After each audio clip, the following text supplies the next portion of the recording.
Hello, hello. Welcome to our second podcast, Tea Talks at the Table. This is where we gather to share and to listen to heartfelt stories, embrace and uplift each other. And while we're doing these things for other people, we're also doing it for ourselves. My name is Bertha Potts, And I am Freddie Page. and we are gathered with Margaret Simpson, who is, we have dubbed her as our IT person. So, again, Margaret, thank you for being a part of our podcast. And we also have with us today a special, special guest by the name of Miss Lisa Love. So, we welcome Miss Lisa to our table as well. So, thank you, Miss Lisa, for being a part of our podcast. So, one of the things that I was wanting to mention is that we are located in Rock Hill, South Carolina. And one of the things that is interesting about that is just a little tidbit. And it's like people that are from like New York or visit New York, they have a saying that says New Yorkers never sleep or New York never sleep. Just like when you go to Vegas, they make comments and say that things that are in Vegas stays in Vegas. Well, Rock Hill is neither one of those, but one of the interesting things about it is that we produce, maybe that's not the real right word, produce, but anyway, we have more NFL players or more young men that has gone to be professional NFL players. We're called Football City, USA, so it says per capita, we produce more or have produced more NF players than any city in the United States. So that is just very interesting to be the little small town that we are. So I wanted to say that, and as well as April is National, well, April 21st is National Tea Day. So Tea Talks at the Table will have a tea event April the 23rd that will be at Northside Recreational Center, which is located 900 Annafair Street in Rock Hill as well. And we also have our self-care Sundays there as well on the third Sundays of each month, unless otherwise specified. We talked a little bit about Tea Talks at the Table on our first one in terms of gathering. And one of the things that we talked about was the self-care Sundays, and that we basically talk about how to take care of ourselves and also the techniques and things that we use that are important to us. I'm sorry, y'all. I'm laughing to myself because one of the things that I'm working on is not saying So when I say it's like I'm struggling. So I'm looking for words. So I'm just putting it out there, okay, because we're human. So I'm just going to get out a big and so then I'm going to be done. I got another one. But anyway, so now I'm stuck. We will have, like I said, a self-care Sunday coming up on the third Sunday with the tea event. And of course, you guys are welcome to come to that. So with that being said, I'm going to cut my short, and then I'm going to give it to Miss Freddie, and she's going to give you our tea talk for today. And also, I wanted to add that the tea on the 23rd starts at 3 o'clock and it ends at 4:30. So just so everybody knows that. Thank you, Margaret. I appreciate it. Well, today we have a very interesting topic that will probably kind of hit a lot of people because I looked up some statistics, and I won't give you those statistics, but this song will kind of tell you where we are going with our topic for today.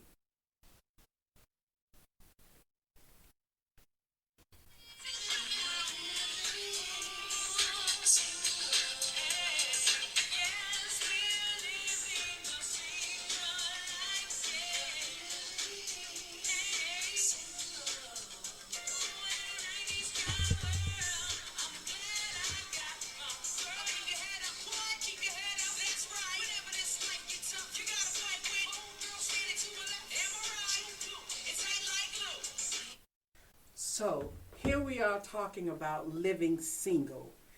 The population of single women within the United States is over 52% of women are single. Big numbers. But when we talk about singleness, this song kind of reminded me that there are a group of people that we really kind of come and we talk to about our singleness. So today, as we have mentioned, we have Lisa Love, who is part of our Tea Talk at the Table group, and our IT, our wonderful Margaret Simpson, who are going to be on the panel talking about singleness. Now, I'm going to be transparent. I have been married. I've been divorced 22 years, so in my mindset, I've been single for a long time. And so then Margaret is of the, what group are you? Gen Z or what? Gen X, I think. Or Gen, wait, no, Gen Z. Gen Z. And then we are the before generation, Lisa Love and I both. I'm 69. I don't have a problem in telling people my age because some didn't even think I was going to make it this far. So I'm living life in a single lane, and I got my girls to my left and to my right. So when I talk about living single, what does that mean to you, Margaret? It just means, I guess, not like having a significant other to go through life with. That's what living single to me means. Okay. And not in a negative way at all. Okay. And Lisa, what does living single to you mean? That I'm all by myself. And just all by myself. Everything that I have to do, I know is just one single person. And that's it. That one single person. I can come from the perspective of being married for 16 years, but now being divorced.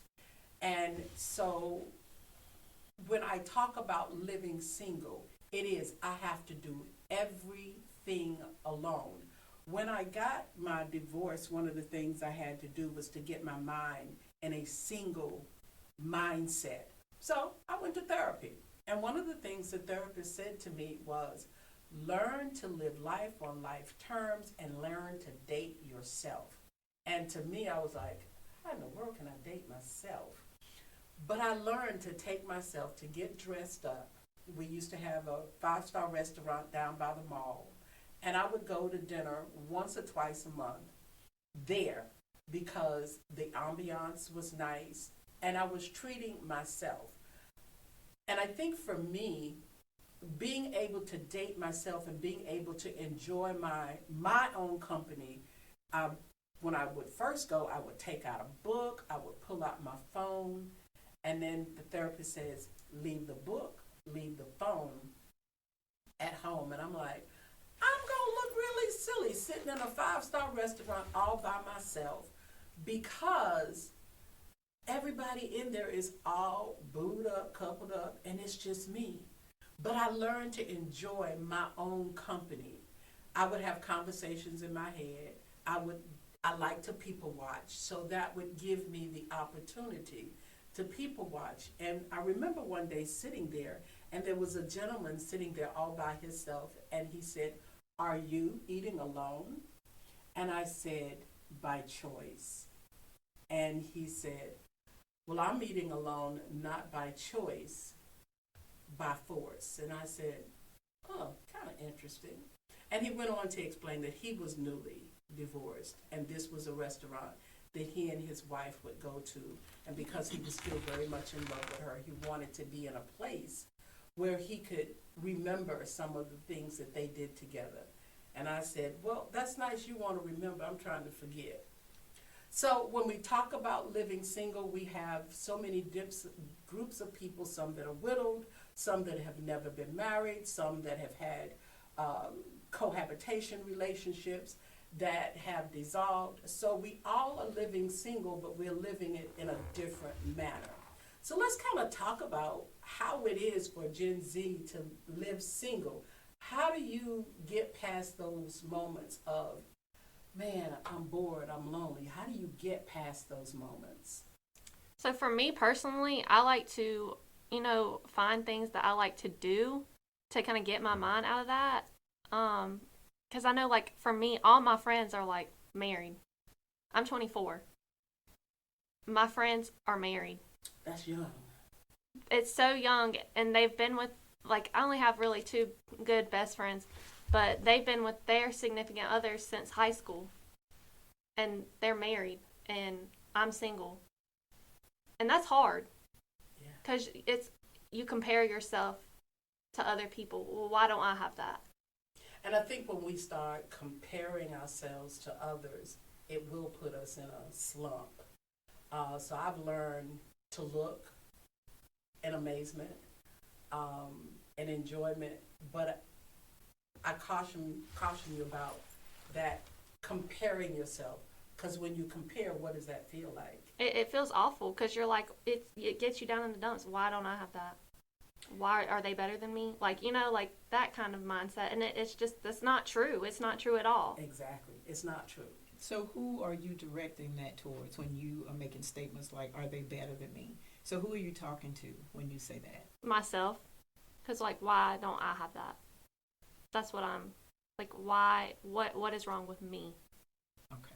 And I think a lot of women will do that. I have a tendency, when I first got divorced, was that being single, the first 2 years, that thought of being with someone was not in my mind. But to be divorced after 2 years, I kind of looked at people around me like you, and I was like, well, they got somebody. I don't have anybody. But then I started looking at the people they had, and I'd be like, what do you say about that, Lisa? Let me read this, Miss Lisa. Before you say what you're going to say, I'm looking at this quote, and I'm piggyback on what Margaret said.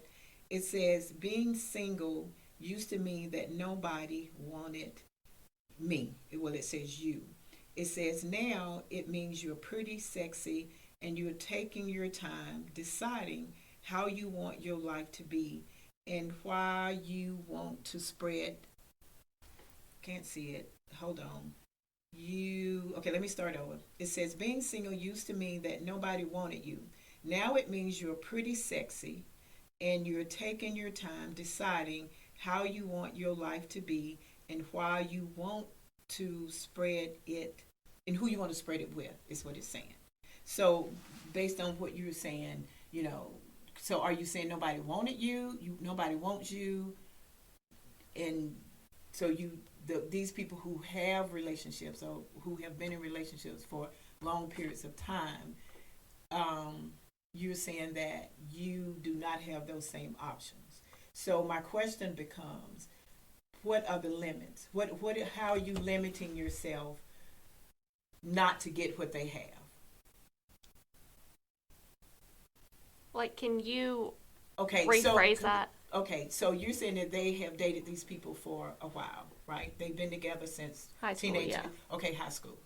Okay, so you're saying, I'm looking at them saying, why can't I have this? So how are you limiting yourself? Maybe limited is not a real good word. How are you positioning yourself to get those things so you can look, feel, whatever judgment you're putting on yourself?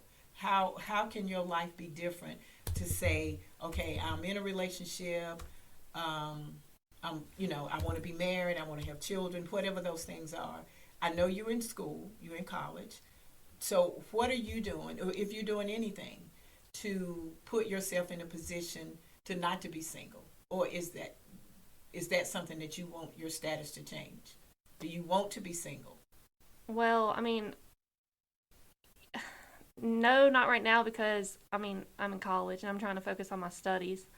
But before I was like, went back to get my degree, my master's, yeah, I wanted that to change. And I was looking into like online dating apps, but found out that was not for me very fast. Okay. So, and I'm glad you asked to clarify, because sometimes I talk in code. So, Yeah, I got you. Yeah. So you got to get on board, though. You got to get on board. Remember, I told you I'm an old school Southern black woman, so my language is going to sound just a little different from yours. So I do appreciate you saying clarify. Okay. Thank so you. Now you got it, right? You got it. Okay. Cool. Okay, Miss Lisa, I'm sorry. So go ahead, speak your piece. Okay. One, I'm 56. I will be 57 next month. I've been divorced. June, it will be 15 years. And I had the same thing. Why am I single? What is it about me that, is not? But I had to learn, as the spirit is, to look at me in the mirror and see that there's nothing wrong with me. I might have some flaws. Everybody has flaws. I have a girlfriend that says I have the power to pick, choose, and refuse. And I grabbed that phrase and everything that came to me. And like you say, you can look at your friends. I look at my friends, they're all married, or I have a group that's single, but they don't want anything. So I'm in the middle. I'm single and I want to live my best life. But how can I do that? So as Miss Freddie said, going out on a date by yourself, I could never do that. Currently, you're saying that you could never do that now or prior to? Very seldom that I might do that, but normally it's not comfortable. So I would make myself go, and I would take a book, a little pamphlet book in my phone, and I would sit there and I'll read a couple of quotes, and then I would look. I would watch, like you said, people watch. Mm-hmm. But my in my mind is going and thinking of things and talking. So I felt okay on going and sitting there, but I'm not comfortable. I don't like it. I like company. And I think we get accustomed to having people Right. around us that we really don't know. We haven't learned to appreciate our own company. But I can say I appreciate my own company, but in my home or sitting on the porch after I cook or watching TV, I love that I can just indulge just by myself. Or I go and work out and then I'm coming back. But just to sit in a public, big, nice restaurant, I'm not comfortable with that. Okay. It's good to be insightful. Yeah, to be able to know who Right. you are. Right. For me, I think it was an exercise of unloading Right. all of those other beings that I had. Because one of the questions that was asked, who are you? Mm-hmm. And I would say, I'm my children's mother, I'm my husband's wife, I'm my mother's daughter, I'm my but who are you? Who am I? And to learn what it was that I enjoyed doing, and whether or not I had that other significant person to do it with, be nice to have them. But since I don't, let me still enjoy what I do, what I enjoy doing. Going bike riding, going for a walk in the park, sitting in the park on a summer day and just kind of watching people. And being able to accept and enjoy my own company. One of the things she reminded me was that if you can learn to date yourself, then you can learn to date other people. I didn't know what dating was about. I've been in a relationship with this gentleman for 20 years. So I really didn't know what it was to be single. So I had to find that out. And I'm like you, the dating apps, job please.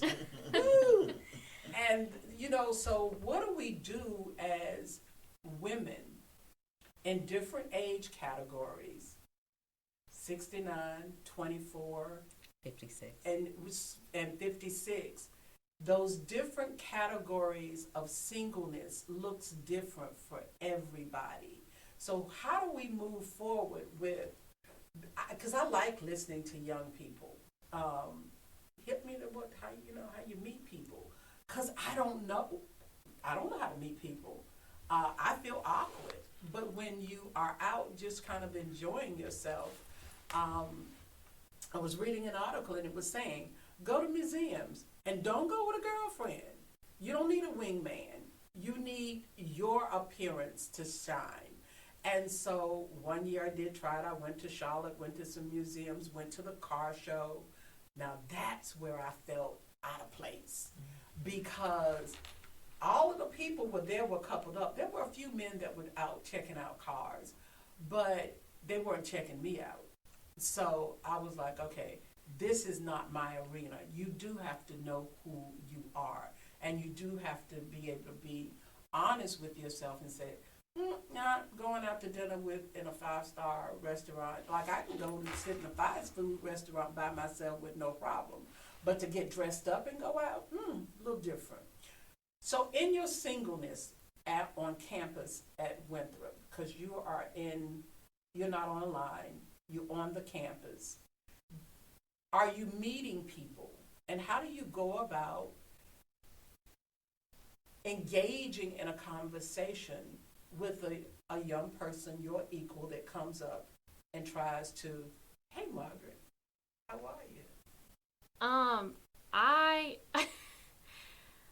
I'll be honest, I live at home with my parents. Honey, there's nothing wrong with that. No, I'm saving money going to college. The high cost of rent, so stay there as long as you can. Right now, I'm honestly not interested right now, so I am just upfront and honest about not being interested in anyone. And I mean, I don't know how other people my age like do it. I don't know. Well, before we came, I was talking to my youngest daughter, who is 24, and I asked her the same thing. I said, tell me about what do 24-year-olds do in terms of dating? And she said they don't. And I said, what do you mean? She said, because, well, first of all, I said, well, tell me what dating means to you. And she said that it meant going out, hanging out, doing fun stuff. Like you said, Freddie, maybe going to a restaurant, going to the movies. And that just kind of took me back to my childhood of dating, because I've been with my husband for about 30 plus. So, yeah, I'm not going to say this sounds foreign, because, you know, at one point I was not married. But I think sometimes things look a little different. But I always say that even though things change, they stay the same. So back to what my daughter said was, she said that guys don't really like to date. One of the things that they like to do first, of course, is have sex. That defines whatever that relationship is. So she just said they don't. And even when she was in a relationship, and just in case you listen to this, I'm not calling your name, we'll listen to it. One of the relationship that she was in, and I think I said this last time, they used to text all the time. It's like, do y'all ever talk on the phone? You know, do you even know his voice? So when I saw them talking is when he would come to visit. But prior to that, it was texting. So I think even that has changed to a degree in terms of communication and, you know, looking at how you get to know somebody. And I'm going to go back briefly to, even though things change, they stay the same. I was looking up some information in terms of the dating app. I remember in dating my age, because I love Westerns. I remember watching Gunsmoke one day. And on there, it talked about a male bride, or what do you call it? Mail order bride. Mail order bride. Mm-hmm. So is that not the same thing as a dating app? You know what? It is. And when you think back on those days, they because there were arranged marriages. Mm-hmm. And, you know, statistically, they say that arranged marriages last the duration. Because they don't know each other. Exactly. And it takes time. It takes time to learn each other, mm-hmm. learn your good, bad, and the ugly, mm-hmm. and to become friends. The key word is friends. I agree. So. And I will add to that, as I said before, I have been with my husband, hey Ricky, for We've been married 29. We just had an anniversary last month. We've been together 32, 33 years. And people used to ask us, what's the how do y'all? Because we laugh a lot. I mean, because I cut up and he's funny too. And that was one of the things I used to say. We're friends, and ironically, we were actually friends in high school. Never thought that I would have married Ricky. Ricky is, and Freddie knows Ricky. Ricky is so, he's just reserved. Whatever you see him, he's the same. He always got that big old grin on his face. He's just an awesome man, though. So as whoever I was back then, I never thought I would want to marry a man like him. And when I say like him, he's not perfect, but he's almost perfect in the sense of what I have learned that I needed in a man, and I would tell people he's God sent, just where I was emotionally. So I think that has been a big part of who we are and the longevity of our relationship. And I always tell people I still smile when I see him, which is an awesome thing, which means that I like him, because you can love people and not like them. But when I see him, if we just say he's at a place and I walk in or vice versa, then we get this big old grin, which means, yeah, I still like you. And I tell people that because I'm going to always love him. But I like him. So I do think, and that's one of the things that my daughter said as well, that you don't get to know people on those level as being friends. And I'm not saying, that you have to go through that process, because sometimes love at first sight, at least that's what these reality shows say, or sometimes people see each other and they will say, I knew you was going to be my wife. I looked across the room, because Steve Harvey has a story with Marjorie where they met like 2 years out, and he said, I'm going to marry her one day, even though he probably was in a relationship or trying to get out of one. And then some years later, he met her again someplace, and that, I guess the rest is history. So I still go back to, even though things change, they're still the same. We're still men, we're still women, whatever that looks like, different strokes for different folks, but it still has a process to it. So either that process end up being a good process, and sometimes it end up not being as good. And sometimes people say, I fell out of love. Whatever that means. I don't know, because I'm not there. But yeah. But I think a lot of times when I look at the Gen Z, the new generation, they don't. So many of them don't understand courtship. They don't. I watch couples, and I grew up. You don't ever let the woman walk on the outside, because you are the protector. You always open the door. These are things that are foreign to young people. And you said, I gauge my relationship by the sex. What if I'm poor in bed, but I'm a good person? Or what if I'm dynamite in bed and that's all you want to do with me? I think that when we base it on sexual, now there are people that I see that I'm going, Can't say that publicly. Oh, yeah, I can. Because I'm human. I'm playing. Yeah. I'm playing. But I think that when we can look at people and want to develop a friendship. I have a gentleman that I have been friends with for 20 years. We tried dating. But we're friends, and we're still friends. And every time we close our conversation, he says to me, girl, I love you. And I said, you know what? And I love you too. But we're friends. There are no holes barred when it comes to topic of conversation. We can talk about everything. So we really have to begin to develop a friendship, and it does take time. That's why mail order brides or dating, finding someone that you arrange marriages kind of work, because it does take a minute to get to know that person. I see you laughing. What are you laughing about? The idea where you say mail order bride. I, as a single mom, I've seen the gentleman that would come around one of my daughters.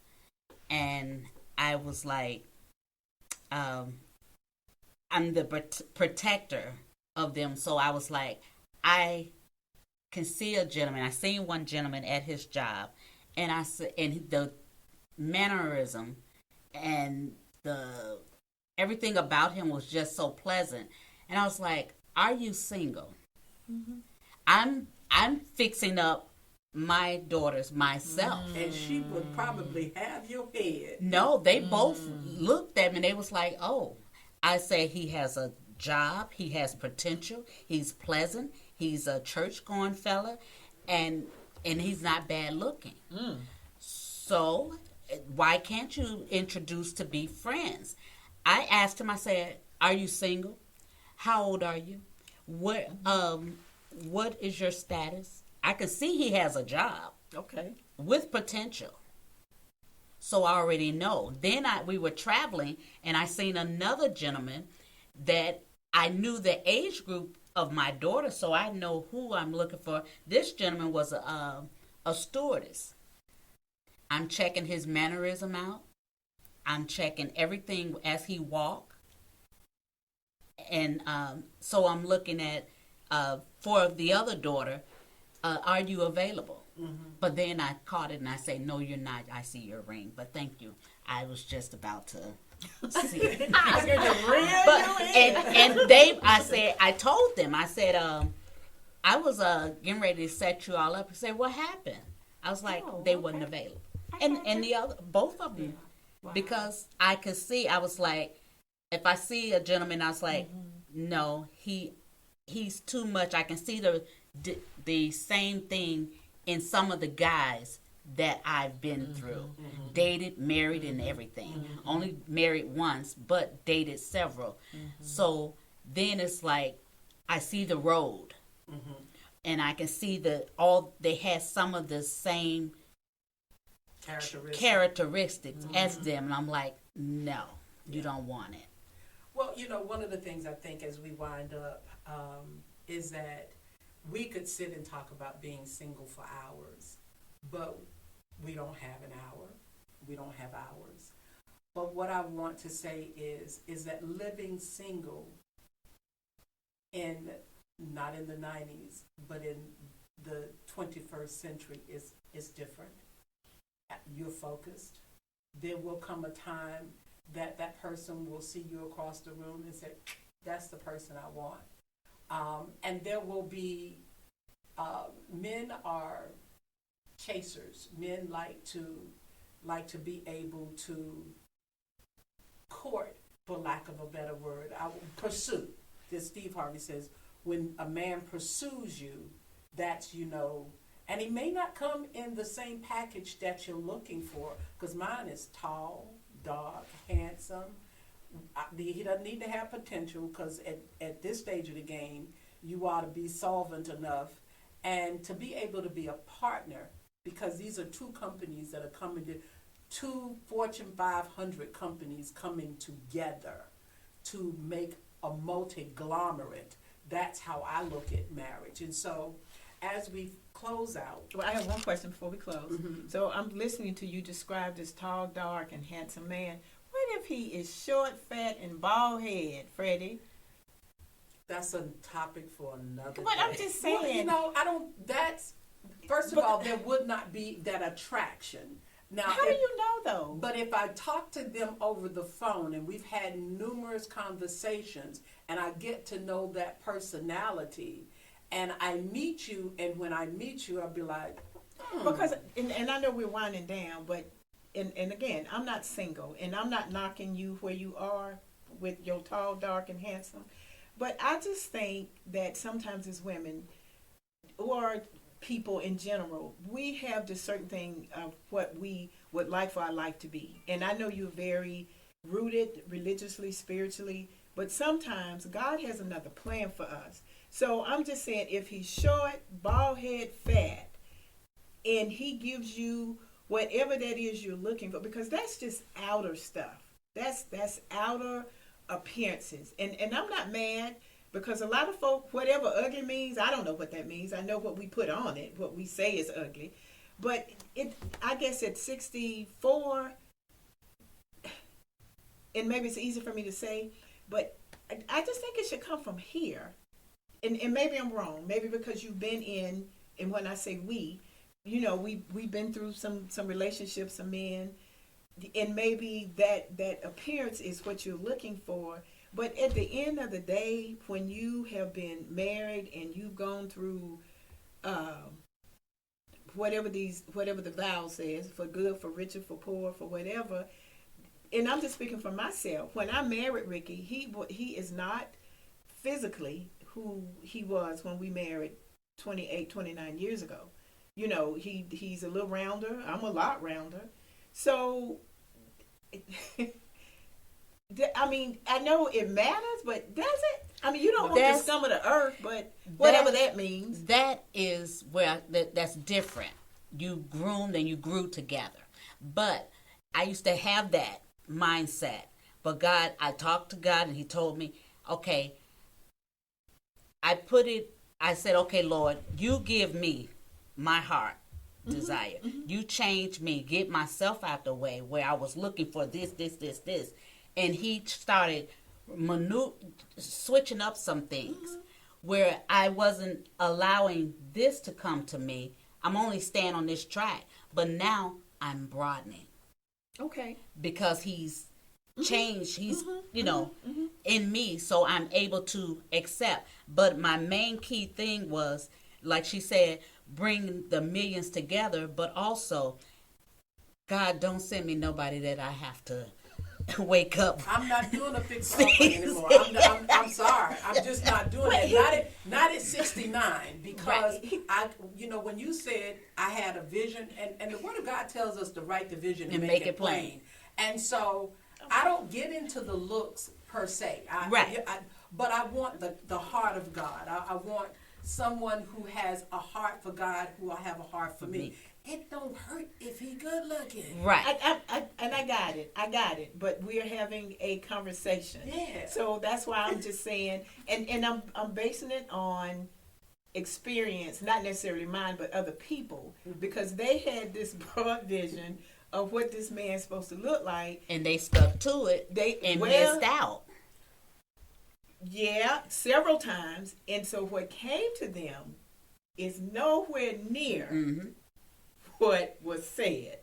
And so I don't know if God is saying, and I don't want to say he's teaching us lessons, but I'm just saying heart, love, and again, it's easy for me to say because God forbid something happened to Ricky. It would be very difficult for me to get any kind of relationship just because of how he treats me, and that would be my expectation. So I don't know if I would say tall, dark, and handsome, but I would definitely have to put some expectations on it based on where I am. So I got it, but I just wanted to be a little devil's advocate for a second. Okay, and thank you. But one of the things I think we have to understand is that there are caliber of people, and I'm not in. I used to be in the fixer-up business. I'm not in the fixer-up business anymore. No, because at my juncture, at 69, getting ready to turn 70 in January of next year, you've got to come to me with some of the same attributes that I have. And so in this point of singleness, if it is your desire to be married at some juncture, this is the time to be fixing yourself. Yeah. Working on the things that you need to work on so that when he comes, you don't have to start backtracking and saying, wow, I thought I was ready. You never know if you're ready, but you have been preparing yourself. Correct. You can't expect someone else to love you if you don't love yourself. Exactly. So I have the choice to pick, choose, and to refuse. And I want us to understand that we do have those options, that if we keep our eyes open to reflect on who we are and to be able to work on who we are, perfecting, or I won't even say use the word perfecting because we're never perfected, but getting to a place of comfortability in my own skin, whether I'm overweight, whether I'm underweight, whether I'm teeth, no teeth. No, well, you gotta have teeth. Because now you get teeth. come without them. For $399, you can get a set of teeth. Just make sure they're glued Lisa in. said, "Do not come without them. Bring your teeth. Bring your teeth." So that's what I'm talking about. If you can imagine it, you can achieve it. You can get to that point. It's okay to dream, but even in the dreaming, we have to have some reality checks. And in that reality check, I still have the option to pick, choose, and to refuse. This is another day of Tea Talks, and I'd like to thank our audience for listening in. When you listen to it, please leave us your comments of what your thoughts were. We are looking forward to our International Tea Day on April the 23rd at 3 o'clock, from 3 o'clock to 4:30 at 900 Anafrail Street. And I'm going to turn it back over to Bertha. Well, thank you, Freddie. I do appreciate that. You're so welcome. I just want to read this last little quote. It is not mine, of course, but it says, again, piggyback on what Miss Freddie said, it says, single is no longer a lack of options, but a choice. A choice to refuse, to let your life be defined by your relationship status, but to live every day happily and let your every after work itself out. Thank you. You're welcome. So again, thank everyone for chiming in. And Lisa, thank you so much for your contribution. You are always welcome. Do you have other topics that you would like to talk about? I really don't know. Okay, well, we'll get to that. But thank you for To having be me. determined. Yeah, and Margaret, thank you again for just being part of the podcast team. And so we're out. Living single. Got my girls to the left and my girls to the right. Have a wonderful day.